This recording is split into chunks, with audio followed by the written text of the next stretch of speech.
Bismillahirrahmanirrahim. Assalamualaikum warahmatullahi wabarakatuh. Apa kabar semua siswa yang berada di rumah saat ini? Semoga dalam keadaan sehat walafiat. Amin ya robbal alamin. Baik, di sini kita akan mempelajari mata pelajaran PPKN. Tetapi sebelum mempelajari mata pelajaran ini, marilah kita berdoa terlebih dahulu. Ayo kita berdoa sama-sama ya. Bismillahirrahmanirrahim. Raditu billahi robba wa bil islami dina wa bi muhammadin nabiyya wa rasula. Rabbi sidni ilman warzuqni fahman. Amin. Dalam mempelajari mata pelajaran ini, silakan siswa memahami, membaca, serta mencatat segala materi yang ada di video ini. Terima kasih. Materi PPKN kelas 9. Jadi di sini kita akan mempelajari submateri ketiga atau minggu ketiga. Nah, materi minggu ketiga ini kita akan mempelajari B dinamika. Dinamika nilai-nilai Pancasila sesuai dengan perkembangan zaman. Jadi di sini silakan siswa membaca, memahami serta mencatat segala materi yang ada di video ini. Oke, silakan disimak ya. B. Dinamika nilai-nilai Pancasila sesuai dengan perkembangan zaman. Nilai-nilai dasar Pancasila dapat menyesuaikan diri dengan perkembangan zaman. Nah, nilai-nilai Pancasila tersebut dapat diterapkan dalam berbagai kehidupan bangsa dari masa ke masa. Hal tersebut dikarenakan Pancasila merupakan ideologi yang bersifat terbuka. Nilai-nilai Pancasila, nilai-nilai dasar Pancasila ini sudah kita jelaskan, sudah materinya kalian terima di kelas 7 ya. Sudah kalian terima di kelas 7, bahkan ada di kelas 8 juga, yang dimana nilai-nilai Pancasila sesuai dengan kelima sila tersebut. Setiap sila itu mengandung nilai-nilai dasar Pancasila. Nah, kita lihat di sini, kenapa Pancasila dijadikan sebagai ideologi terbuka? Nah, kenapa? Kita lihat di sini, ideologi itu apa sih sebenarnya? Ideologi itu suatu ide, pemikiran, atau pendapat untuk keberlangsungan hidup atau untuk memberikan arah dan tujuan untuk kelangsungan hidup. Nah, jadi di sini kenapa dijadikan Pancasila sebagai ideologi terbuka, yang dimana Pancasila itu mampu membukakan diri, senantiasa bersifat terbuka dengan senantiasa mendorong terjadinya perkembangan pemikiran baru tentang ideologi tersebut. Jadinya apa pemikiran yang baru bisa diterima. Kita lihat di sini, hakikat ideologi terbuka. Pancasila sebagai ideologi negara merupakan ciri khas atau identitas bangsa Indonesia. Kenapa dijadikan sebagai identitas bangsa Indonesia? Nah, karena apa? Karena dijadikan sebagai pedoman dalam menentukan arah dan tujuan yang diwujudkan dalam sikap dan perilaku bangsa Indonesia. Jadi, sikap dan perilaku bangsa Indonesia, masyarakat Indonesia harus sesuai dengan nilai-nilai Pancasila dan tidak boleh bertentangan dengan nilai-nilai Pancasila. Nah, jika Pancasila tidak diwujudkan atau tidak diamalkan dalam kehidupan sehari-hari oleh bangsa Indonesia, maka bangsa Indonesia akan kehilangan jati dirinya. Karena masyarakat Indonesia, bangsa Indonesia, jati dirinya itu ada pada nilai-nilai Pancasila, ada pada Pancasila. Makanya Pancasila dijadikan sebagai dasar negara, tujuan negara, pedoman hidup bangsa dan negara Indonesia. Nah, ideologi tersebut bersifat terbuka. Nah, dengan senantiasa mendorong terjadinya perkembangan pemikiran baru tentang ideologi tersebut tanpa harus kehilangan jati dirinya. Kondisi ini akan berbeda sama sekali jika ideologi tersebut berakar pada nilai-nilai yang berasal dari luar bangsanya atau pemikiran perseorangan. Dengan kata lain, ideologi tersebut bersifat tertutup. Jadi, yang dimana pemikiran-pemikiran yang ada yang datang dari masyarakat bangsa Indonesia itu tersendiri disebut sebagai ideologi terbuka. Tetapi kalau pemikirannya itu atau nilai-nilainya itu di luar bangsanya atau pemikiran dari luar bangsa negara Indonesia atau pemikiran orang lain di luar negara bangsa Indonesia, maka ideologi tersebut bersifat tertutup. Nah, kita lihat di sini kedua, kedudukan Pancasila sebagai ideologi terbuka. Apa sih kedudukannya Pancasila sehingga dijadikan sebagai ideologi terbuka? Keterbukaan Pancasila mengandung pengertian bahwa Pancasila senantiasa mampu berinteraksi secara dinamis. Pancasila tidak berubah, namun pelaksanaannya disesuaikan dengan kebutuhan dan tantangan nyata yang kita hadapi dalam setiap waktu. Nah, jadi nilai-nilai Pancasila yang ada pada setiap sila-sila 1, 2, 3, 4, 5. Sila pertama, sila kedua, sila ketiga, 4, dan 5 tidak berubah. Tapi yang berubah itu pelaksanaannya, implementasinya dalam kehidupan masyarakat bangsa Indonesia. Disesuaikan dengan perkembangan zaman, disesuaikan dengan setiap waktu. Hal ini dimaksud untuk menegaskan bahwa ideologi Pancasila bersifat aktual, dinamis, antisipatif, serta senantiasa mampu menyesuaikan diri dengan perkembangan zaman, ilmu pengetahuan, teknologi, serta dinamika perkembangan aspirasi masyarakat. Jadi, sudah dijelaskan bahwa nilai Pancasila itu tidak berubah sama sekali, tetap sesuai dengan sila-sila yang ada. Tapi yang berubah itu pelaksanaannya, implementasinya disesuaikan dengan perkembangan zamannya, pengetahuannya yang semakin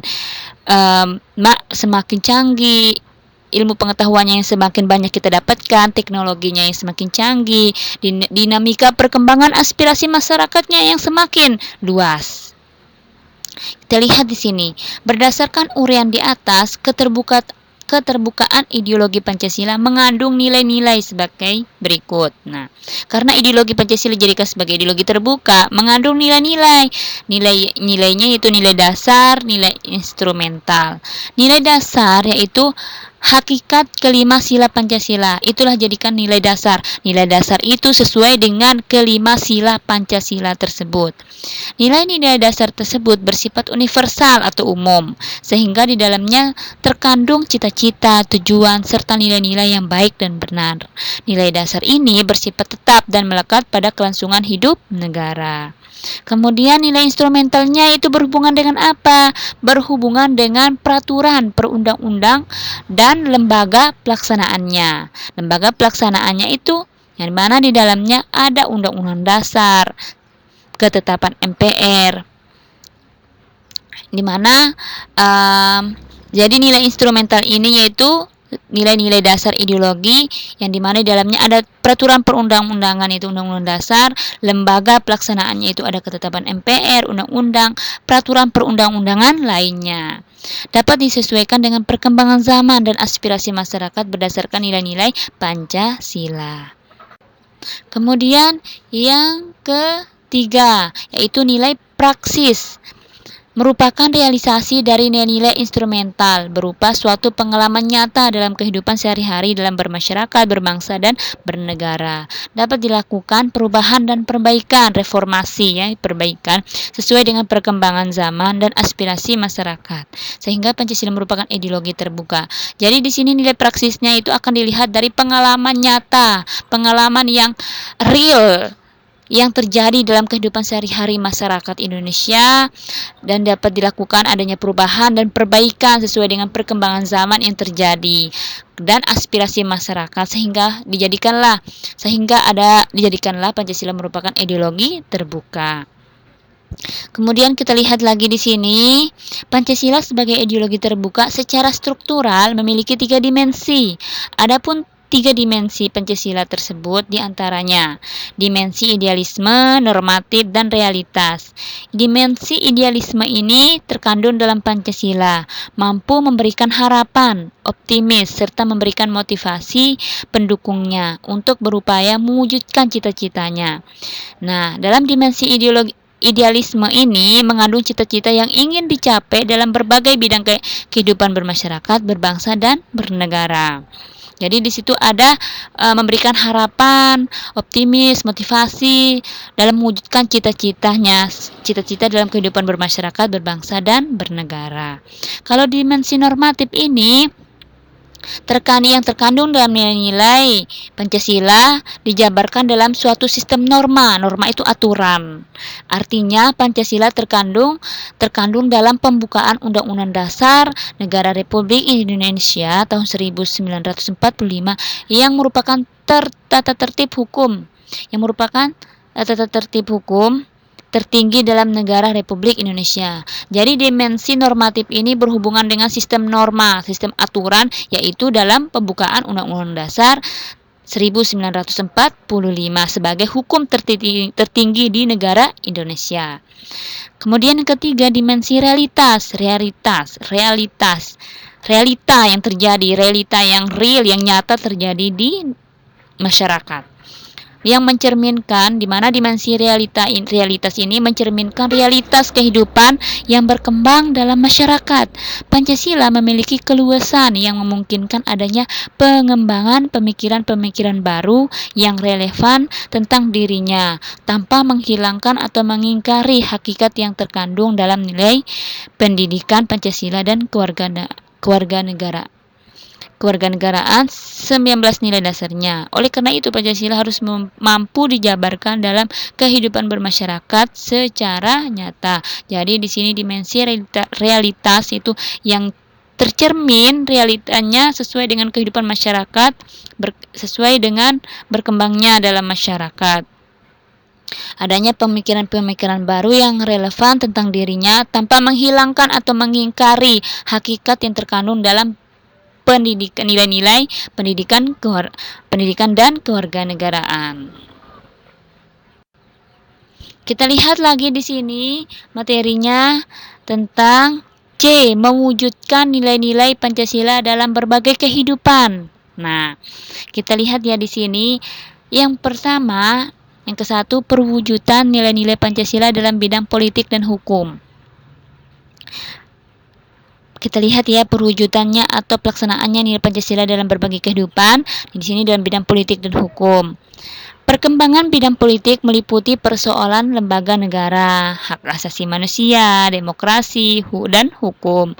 Adapun lembaga negara baru sesuai dengan amandemen Undang-Undang Dasar tahun 1945 adalah DPD, MK, dan KY.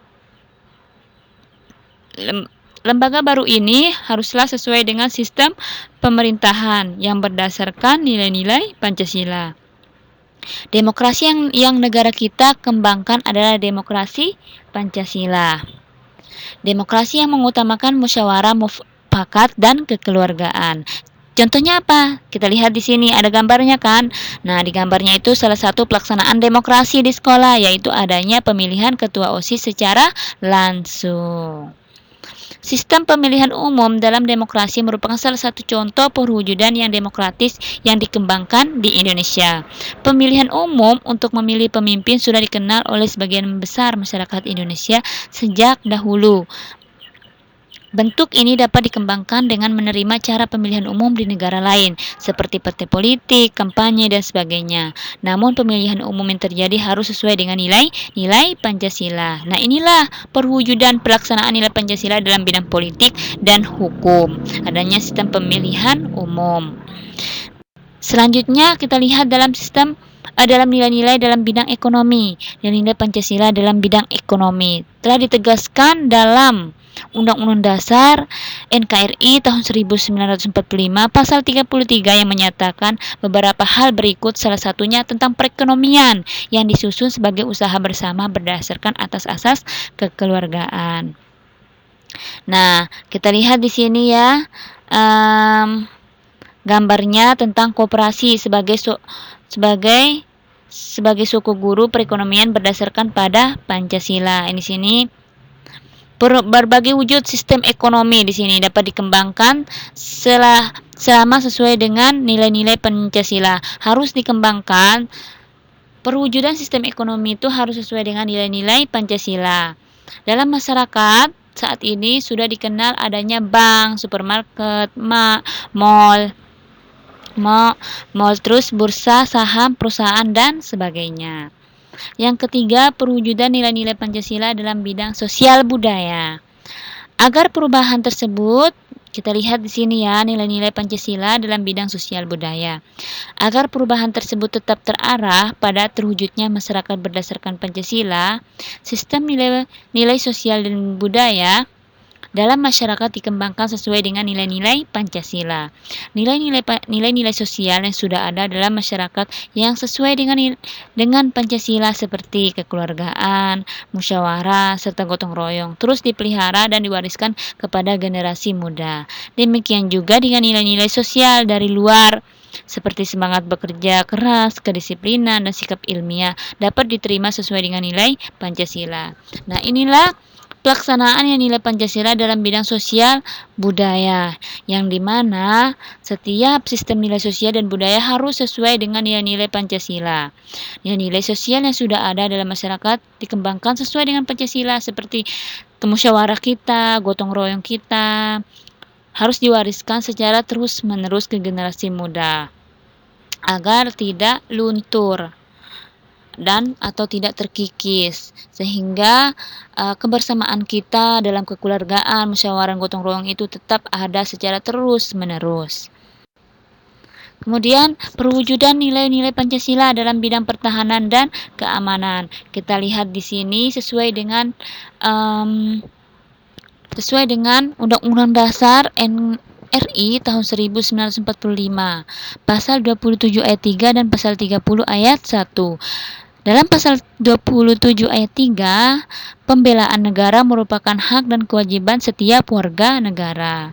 Pasal 30 ayat 1 menyatakan bahwa setiap warga negara berhak dan wajib ikut serta dalam usaha pertahanan dan keamanan negara. Usaha pertahanan dan keamanan negara Indonesia dilaksanakan melalui sistem pertahanan dan keamanan rakyat semesta. Rakyat semesta ini melibatkan baik dari kepolisian, tentara atau TNI, dan seluruh masyarakat Indonesia. Bentuk kita lihat di sini ya gambarnya. Lihat di situ ada TNI dan Polri sebagai kekuatan pertahanan keamanan negara, di mana TNI dan Polri ini sebagai kekuatan utama. Nah, kekuatan pendukungnya yaitu seluruh masyarakat Indonesia. Bentuk partisipasi rakyat dalam pembelaan negara sudah ada dalam masyarakat. Hal tersebut dibuktikan dengan adanya. Nah, kita lihat ya contohnya dalam masyarakatnya itu seperti apa, sesuai dengan bidang pertahanan dan keamanan. Hal tersebut dibuktikan dengan adanya kegiatan ronda malam atau sistem keamanan lingkungan yang melibatkan masyarakat secara bergantian. Nah, di sini sudah tercermin rakyat sebagai rakyat dalam pembelaan negara yang sudah ada dalam masyarakat. Nah, jadi sampai sini dulu materi yang Ibu jelaskan, atau dalam materi minggu ketiga ini kita akan lanjut minggu keempat dengan materi yang berbeda. Nah, kita tutup dengan doa kafaratul majlis. Bismillahirrahmanirrahim.